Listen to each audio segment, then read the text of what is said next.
Halo semuanya, kembali lagi bersama saya di channel Just Nonton. Nah, di video kali ini saya akan membuat sebuah film yang berjudul Ghost Wife, yang mengisahkan seorang pria yang mencintai seorang wanita cantik. Hubungan mereka semakin dekat dan sampai mereka memiliki seorang bayi dengan hubungan terlarang tersebut. Sang wanita memutuskan untuk mengaborsi kandungannya sendiri, dan pada saat itu sang wanita meninggal dunia dan menjadi sosok roh yang sangat jahat. Tapi sang pria tidak mengetahui hal tersebut. Penasaran gimana kelanjutannya? Ya sudah, seperti biasa sebelum saya melanjutkan alur ceritanya, jangan lupa tekan tombol subscribe-nya dan nyalakan lonceng notifikasinya agar tidak ketinggalan video-video selanjutnya. Jika sudah, and so yeah, here we go.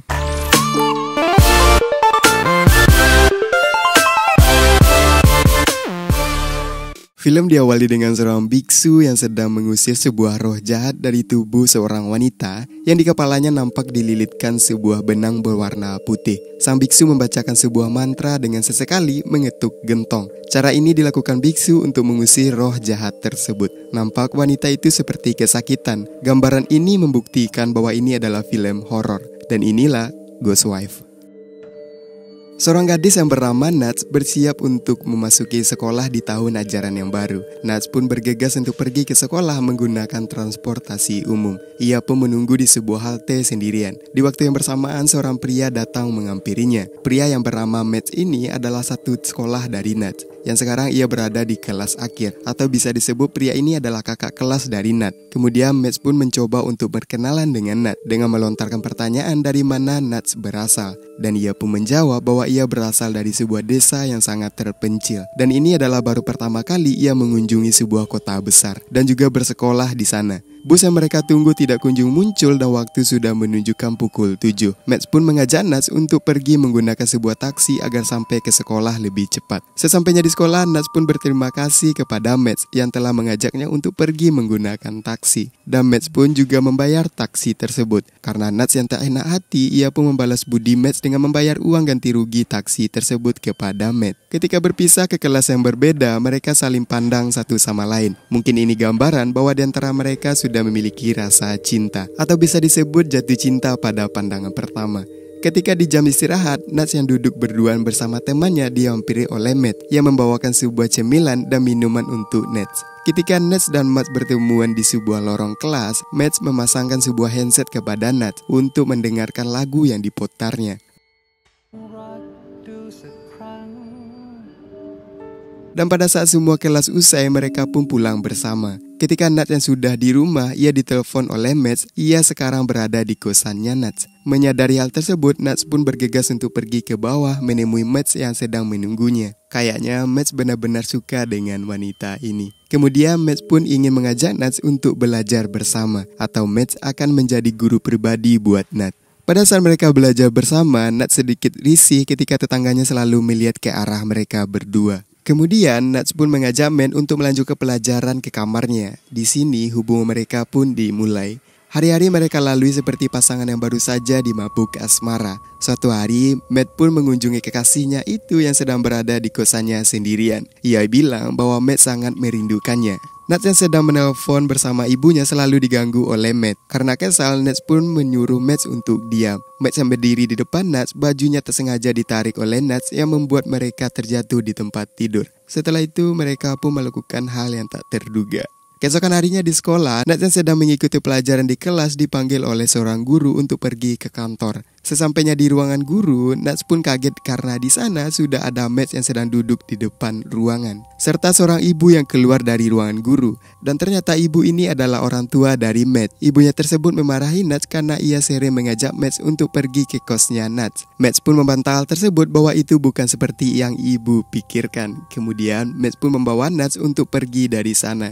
Keesokan harinya Matt yang pergi ke sekolah, ia dilarang oleh ibunya. Karena kalau Matt pergi ke sekolah, ia akan selalu bertemu dengan Nats atau kekasihnya itu. Di sekolah, Nats pun kebingungan karena pacarnya tidak kunjung muncul seperti biasanya. Kemudian Nats pun menghubungi Matt melalui Messenger. Dan ternyata Matt sudah pindah ke kota yang lain dan juga pindah sekolah. Karena Matt tidak disetujui oleh ibunya untuk berhubungan dengan Nats. Nats pun sedih akan hal itu. Sesampainya di kos, di sana sudah ada ibunya. Ketika Nats yang mengalami aneh dalam tubuhnya, ia pun melakukan tes PET kehamilan. Dan ternyata ia pun positif hamil. Ibunya yang mengetahui hal tersebut memarahi Nats. Ibunya pun bertanya apakah Matt mengetahui hal tersebut, dan Nats pun berkata bahwa ia tidak mengetahui hal itu. Karena kesal, ibunya itu melontarkan perkataan bahwa tidak mudah menjadi seorang ibu di usia yang muda.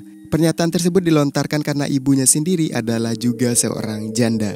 Ia tidak ingin nasibnya itu sama seperti yang dirasakan ibunya yang harus banting tulang untuk mengurus anaknya sendiri. Karena hati seorang ibu yang penyayang, ibunya itu memeluk Nats sembari menangis dan memikirkan nasib anaknya tersebut. Tanpa pikir panjang, sang ibu pun membawa anaknya tersebut untuk pergi ke tempat aborsi untuk menggugurkan kandungan anaknya tersebut. Hal itu dilakukan ibunya karena ia tidak siap melihat anaknya harus kehilangan masa mudanya. Ketika menjalani proses aborsi, Nats sangat ketakutan dengan rasa sakit yang ia bayangkan. Dan benar saja, Nats berteriak sangat keras ketika menjalani proses aborsi tersebut. Karena tak kuat menahan rasa sakit, Nats pun meninggal ketika proses aborsi tersebut. Rohnya pun keluar, dan pada saat itu ia melihat ibunya menangisi atas kepergiannya Nats.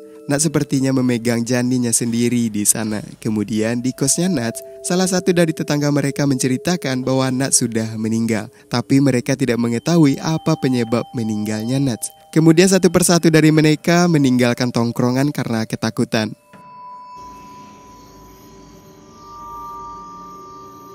Suatu ketika ada seorang gadis yang sedang bekerja larut malam. Ia ketiduran di meja kerjanya. Ketika bangun, ia melihat monitornya. Ia melihat sebuah sosok putih di layar monitor tersebut. Karena ketakutan, ia menelpon orang bahwa Nats menghantui dirinya. Adegan berlanjut dengan Matt yang sedang duduk. Ia pun mencoba untuk menelpon kekasihnya itu. Diceritakan di sini bahwa Matt belum mengetahui kalau pacarnya sudah meninggal dunia. Karena ibunya mengetahui bahwa Nats bergentayangan, ia pun memanggil seorang paranormal untuk membantu Nats agar tidak lagi bergentayangan. Paranormal pun mengunjungi tempat aborsi atau tempat Nats meninggal dunia di sana. Dan benar saja, di sana sang paranormal sudah dikejutkan dengan kehadirannya Nats.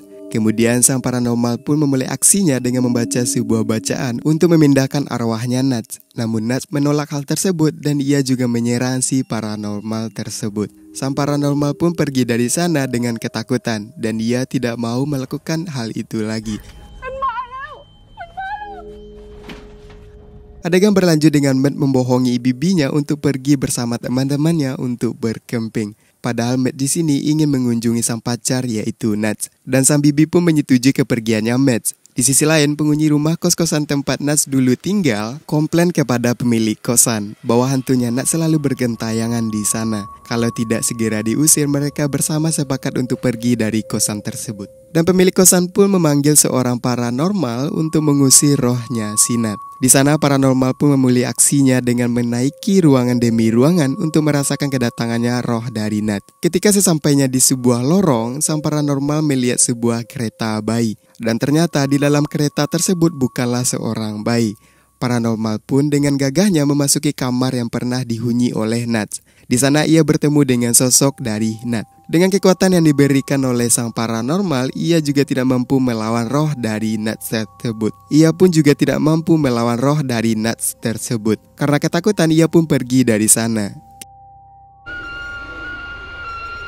Ketika malam tiba, Matt pun mengunjungi kosan dari Nats. Ia tidak memiliki perasaan yang aneh ketika mengunjungi kosan tersebut. Ia pun pergi ke kamar kekasihnya tersebut. Ketika sampainya, ia pun disambut oleh Nats dengan menggendong seorang bayi hasil dari hubungan terlarang mereka berdua.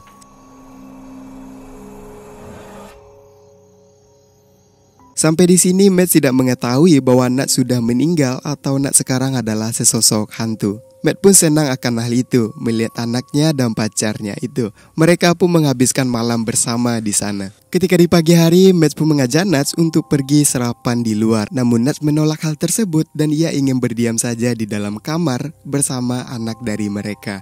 Dan kemudian Matt pun memutuskan untuk pergi sendirian membeli makanan untuk pacar dan anaknya itu. Ketika Matt berjalan, ia dipandangi oleh penghuni kos-kosan dengan pandangan yang tak biasa atau pandangan yang aneh. Namun hal itu tidak dipedulikan oleh Matt. Ketika pulang dari membeli makanan, ia terus-terusan dipandangi seperti itu lagi oleh penghuni kos.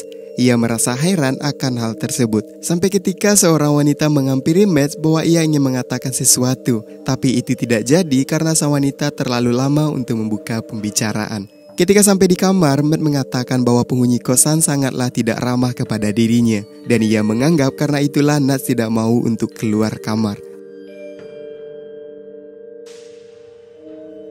Adegan berlanjut dengan Matt membelikan sebuah pampers untuk bayinya. Lagi-lagi pegawai di minimarket tempat kosan tersebut selalu memandangi Matt seperti tidak senang ia berada di sana. Kemudian Matt pun memutuskan untuk bertanya kepada pegawai itu kenapa ia selalu dipandangi seperti itu. Pegawai wanita pun melontarkan pernyataan, namun sang wanita langsung dicegat oleh temannya untuk tidak memberitahu hal tersebut.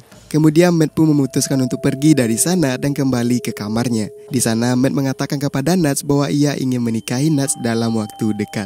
Namun hal tersebut dibantah oleh Nats untuk jangan terburu-buru. Mungkin ini adalah alasan dari Nats karena ia tidak mau kehilangan cinta dari kekasihnya itu. Kemudian Matt pun pergi ke rumah ibunya untuk mengatakan bahwa ia ingin menikahi Nats. Dengan kesal ibunya itu berkata bahwa Nats atau pacarnya itu sudah meninggal. Matt pun tidak mempercayai hal tersebut. Ia beranggapan bahwa ini adalah alasan ibunya saja. Karena dari dulu ibunya itu memang tidak menyukai Nats dari awal. Ketika pergi, Matt pun kepikiran dengan perkataan ibunya tersebut. Apakah benar perkataan yang dilontarkan ibunya tersebut? Ketika kembali, Matt pun mencoba untuk memotret bayinya itu. Namun alangkah terkejutnya ketika foto itu diambil, bayi dalam foto tersebut berubah menjadi sesosok hantu.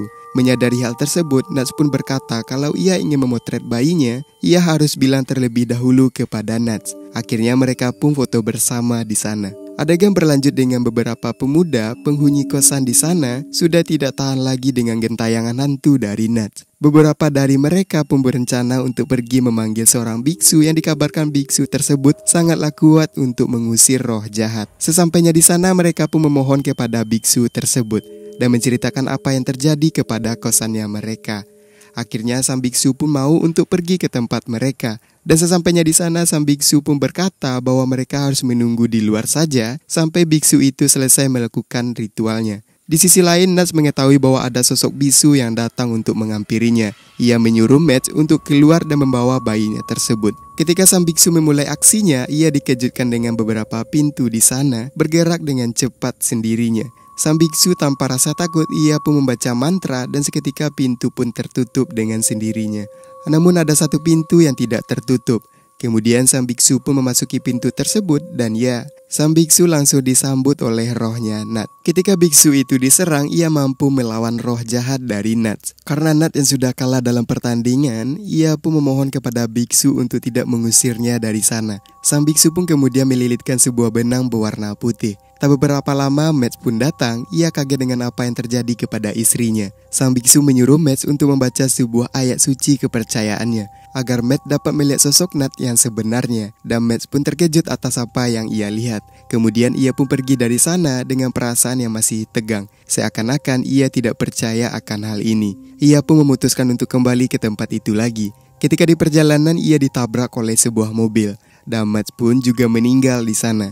Kemudian rohnya Matt keluar dan pergi ke tempat biksu melakukan ritualnya kepada Nats. Kemudian Matt pun berkata kepada biksu untuk tidak membunuh mereka bertiga, karena mereka bertiga sudah hidup di dunia yang sama. Sang biksu pun mengizinkan mereka tinggal di sana, tapi dengan satu syarat, bahwa mereka tidak boleh untuk keluar dari kamar itu. Kemudian sang biksu pun menyegel kamar tersebut. Gambaran akhir mereka pun bisa menikmati hidup bersama di sana.